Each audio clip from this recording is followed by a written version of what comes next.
फोर नोंथांमोना मिथिगौ आसामाव कर'ना भाइरासनि गोहोमा लासैनो बांगासिनो दङ। दासिम गासै 89सा सुबुंखौहाय कर'ना भाइरास पजिटिभ मोननाय जाबाय। बेनि गेजेराव 44खौहाय गाहामै गाहाम फाहामथाय होनाय जाबाय। बेजों लोगोसे माने गासै 2 सुबुङा थैनानै थांबाय दुखु गोनां भाबै। माखासेया दाबो हस्पिटालफ्राव दङ। आरो नोंथांमोना मिथिगौ क'क्राझार जिल्लाया जिहेतु जोङो आसाम बेंगल बर्डाराव दङ, ट्रानजिट मोनसे रुटआव दङ।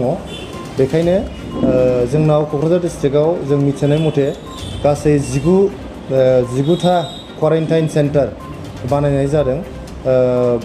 बायजो रायजोफ्राव थाहैनाय जोंनि आसामनि सुबुंफोरखौ लाबोनानै क्वारेन्टाइन 14 सान क्वारेन्टाइनाव दोननो थाखाय रोजासेनिबो बांसिन सुबुंफोरखौ दा 19टा क्वारेन्टाइन सेन्टाराव दोननाय जादों होननानै जों मिथिनो मोन्दों। जों बेनि थाखायनो क'क्राझारजों लोगोसे जोंनि BTCनि गासैबो सुबुंफ्रा एसे केयारफुलि थानो जों गोनां जासिगोन। मानो होनोब्ला जों खोनानो मोन्दों बे 19टा सेन्टारफ्रा बबेबा सेन्टारफोरावहाय इसेबां मोजाङै मेनेज जायाखै, मानसिफ्रा थांलाय फैलाय खालामदों। आङो खावलायनो लुबैदों सरकारखौ बैफोर क्वारेन्टाइन सेन्टारफोरखौहाय एसे स्ट्रिक्टलि मेनेज खालामनो थाखाय, जाहाथे बे क्वारेन्टाइन जानानै थानाय सुबुंफ्रा रावबो बाहेरायाव फैनो हाया, जोंनि समाजनि मानसिफोरजोंहाय मिलायनो हाया आरो सोरबाफोर पजिटिभ जाबाय बायोबा बेनिफ्राय गुबुनाव जाहाथे बारस्लायनो हाया। बेनि थाखाय सरकारखौहाय नांगौ रोखोम हाबाफारि आजावनो थाखाय आङो खावलायहरदों। लोगोसेयै जोंनि रायजो राजाफोरखौहाय जोंनि ससियेल डिस्टेन्सिंखौ मानिनानै सोलिनो, जेब्लायबो आखाइ सुनो, मास्क गानो आरो नांथारगौ नङाब्ला जोंनि हाथाय बाजाराव बा बायजोआव ओंखारबोनाङा होननानै आं खावलायनो लुबैदों। दानिया रायजोफोर जाख्ल'नाय जानानै थांदों। बे जाख्ल'नायफोरनि जोंनावहाय फोरमानफोर दंजोबो। जेरै जोंनो अल BTAD समबाय समिति लिमिटेड बिथांमोना जोंनो अजद होदों, जोंनि पार्टी लिडारशिपनो अजद होफैदों।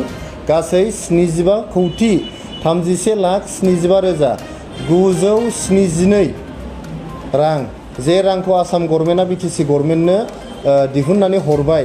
बे रांखौ दिनैसिम बियो जाहैबाय माइरं रोगानायनि आरो गुबुन जे समबायावहाय जोङो मुवा बेसादफोर रानो बेफोरखौ रोगानायनि रांमोन।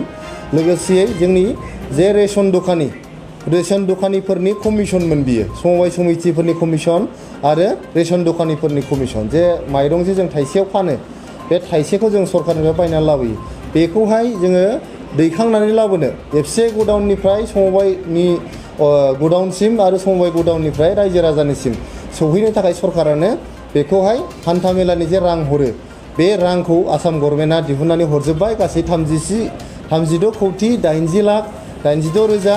36,80,86,982 बे जाहैबाय ट्रान्सपर्टेशननि हान्था मेलानि थाखाय। आरो कमिसननि थाखाय गासै 38,50,88,990 गासै 38,50,88,990 बे रांखौ दिनैसिम सरकारासो बायनानै थांबाय 27 एप्रिलाव। खिन्थु बेफोरखौ समबाय समितिनो दिहुनना हरनाय जायाखै बा जोङो रेशन दखानिफोरनो बरननानै हरनाय जायाखै। बेजों लोगोसे जोङो पन्चायत एन्ड रुरेल डेभेलपमेन्टआव नोंथांमोना मिथिखाबाय, आगोलावबो जोंनि हानजानिफ्राय बेखौ फोसावखानाय जाबाय। गासै 15 कौटि सासे मानसिनो टेन्डार होआबालायनो, टेन्डार लिङाबालायनो, टेन्डार इनभाइट खालायाबालायनो सासे मानसिनो जोङो आगुनि CEM चिफ एक्जिकिउटिभ मेम्बार मानगोनां हाग्रामा महिलारि बिथाङा गावनि राइटिं पेडआव लिरनानै बिथांनो बे कन्ट्रेक्टखौ होनाय जादों। बिनि सायावबो जोङो 12 मेआव गभर्नरखौहाय बिनि सायाव नायबिजिरनांगौ होननानै होनाय जाखाबाय। बेजों लोगोसे गासै इलेक्सन कड अफ कन्डाक्ट जानायनि उनावहाय, जोंनि इलेक्सन कड अफ कन्डाक्टखौ फोसावखांनायनि उनाव इलिगेल भाबै खान्थि मानियाबालायनो गासै 2000सो सुबुंफोरखौहाय इन्टारभिउ फाथियाबालायनो, खुनु एडभार्टाइजमेन्ट होआलासेनो 2000निबो बांसिन सुबुंफोरखौ कन्ट्रेक्चुयेल साख्रि होनाय जादों। दा बियो आयेननि बेरेखा। बेनि सायावबो जोङो गभर्नरखौहाय नायबिजिरनानै बेखौहाय गोख्रों राहा लानो थाखाय जोङो गभर्नरखौ खावलायदों। बेजों लोगोसे नोंथांमोना कौटिनिबो बारा CAGआ जोंनि BTC ओनसोलावहाय जाख्ल'नाय जादों होननानै CAG controller and auditor general बिथाङा मख'दों। दा बेखौबो जोङो महामाहिम आसामनि गभर्नर प्रफेसर जगदीश मुखी सारखौहाय बिनि सायाव गोख्रोङै नायबिजिरनानै जायफोर सुबुङा बेफोर जाख्ल'नायाव लोब्बा जानानै दं बिथांमोनखौ आयेन बादियै साजा होनो थाखाय जोङो हानजानिफ्राय खावलायदों।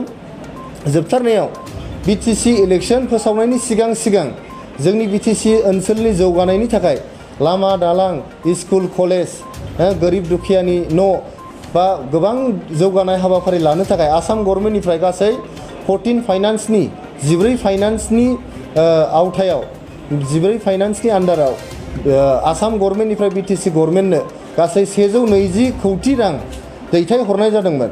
बे 120 कौटि रां दैथायहरनायखौ जास्ट बिसायख'थि फोसावनायनि एसे सिगांनो 80 कौटि मायाव बाहायखो हिसाब गैयैजासे बाहायनानै बेखौ जाख्ल'नाय जादों होननानै जों मिथिनाय मोन्दों। बेनि थाखायनो बेखौबो जोङो महामहिम गभर्नर प्रफेसर जगदीश मुखी सारनो जों होनाय जादों आरो 80 कौटिखौ बाहायखांनायनि उनाव 40 कौटिया बहा दं बेखौबो दिनैसिम मिथिया होननानै जोङो फोथायथाव सुलुंनिफ्राय मिथिनो मोन्दों।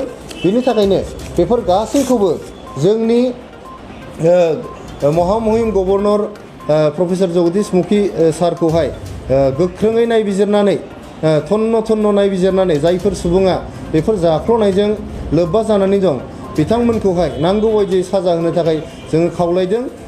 गभर्नर सारजों लोगोसे जोङो बेयाव दैथायहरजानाय एडमिनिस्ट्रेटर बिथां राजेश प्रसाद बिथांखौबो जोङो दिनै गांसे लाइजामनि गेजेरजों खावलायदों जाहाथे बेफोर जाख्ल'नायफोरखौ गासिबो गोख्रोङै नायबिजिरनानै नांगौ बायदियै जायफोर मानसिफ्रा बेजोंहाय लोब्बा जानानै दं बिथांमोनखौहाय आयेन बायदियै साजा होनानै जोंनि गोरिब गुन्द्रानि रां जाख्ल'नायखौ न्याय होनो थाखाय जों खावलायहरनाय जाबाय।